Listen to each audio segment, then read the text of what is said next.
I think the greatest era in Eagles history was the team of the late 40s. That was the team of 47, 48, 49, went to 3 straight championship games, won back-to-back championships, and I think really compares with the greatest teams that have ever played. I mean, when you look at the average margin of victory for that team, the way their defense played, they were the first team in the history of the NFL, and they are still the only team in the history of the NFL to win back-to-back league championship games by shutout. They shut out the Cardinals 7-0 to win the championship in '48, and they shut out the Los Angeles Rams 14-0 to win the championship the following year.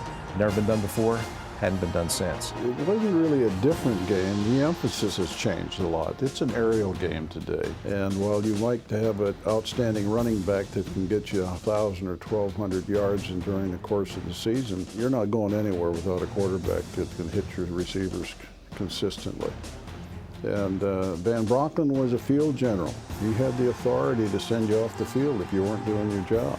You know, I remember one time an offensive guard who stuttered, and he missed his block, and Van Brocklin got sacked.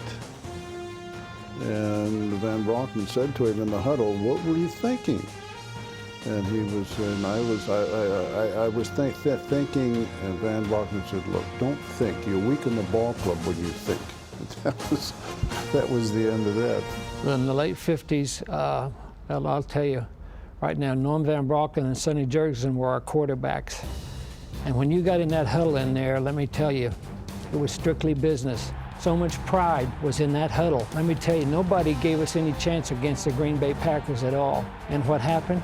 We beat them. And it's the only loss that Vince Lombardi ever had in the championship playoff. And the feeling of the 11 guys that you're there with, look me, I'm getting goosebumps. I'm getting so pumped up. We were so proud of one another, and we still are, because we still see one another and everything like that. But let me tell you, you played, the Philadelphia Eagles played with pride. Pride, pride, pride, P-R-I-D-E. And let me tell you, it works. Back when we played in the NFL in the 1970s, the Philadelphia Eagles, if we won the coin flip before the game, it seemed like 68,000 people gave us a standing ovation, because that was the only thing we were going to win all day long. When I came here in the mid-70s, the first season being 1976, it was a depressed time for Philadelphia Eagle football at that time. They'd been losing for a long time. They won 4 games in 1975, and they just, you know, it just wasn't going well. Leonard Tost had been through some coaches and some general manager people. You know, it was first a good opportunity because there was only one way to go, and that was up. Then they brought this Boy Scout from UCLA, you know. I don't think they were too excited about that. You know, early in my career when I came to Philadelphia, I found it very difficult to persuade the players in the organization as a whole that we could win. You know, I came from Los Angeles where we were in the playoff 4 straight years. I expected to win. I was conditioned, I was used to winning. And there really was a negative attitude here in Philadelphia. You know, in 1977, the Eagles hadn't been to the playoffs in over 16 years. So there was this negativity that was pervasive in the organization. And the fun part of that was being kind of the loosey-goosey, fun-loving guy that I was, and convince guys that, hey, we're going to get this turned around. And they'd look at me like I was some kind of nut. Are you crazy? We haven't won here in almost 20 years. That was the fun part of it. It was tough, but it was fun. I knew it was only a matter of time before we were playoff contenders. In the 80s, that was old school football, man. That was real football. You know, kind of like Sandlot. Hey, man, let's just get the job done. Now that I look back to the 80s, I'm grateful, but the 90s was a shift. It was a different mentality that came in. The guys who were in the 90s were the young and up-and-coming guys who were a little more flamboyant, you know, a little out there. It was an era in which it kind of shifted in the NFL, and with everything going on with the collective bargaining agreement, free agency, and all those different things, a lot of things changed for us right at the end of the 80s and the early 90s. So playing in the early 1990s was like playing with a team that you know you're going to be together with for a long time.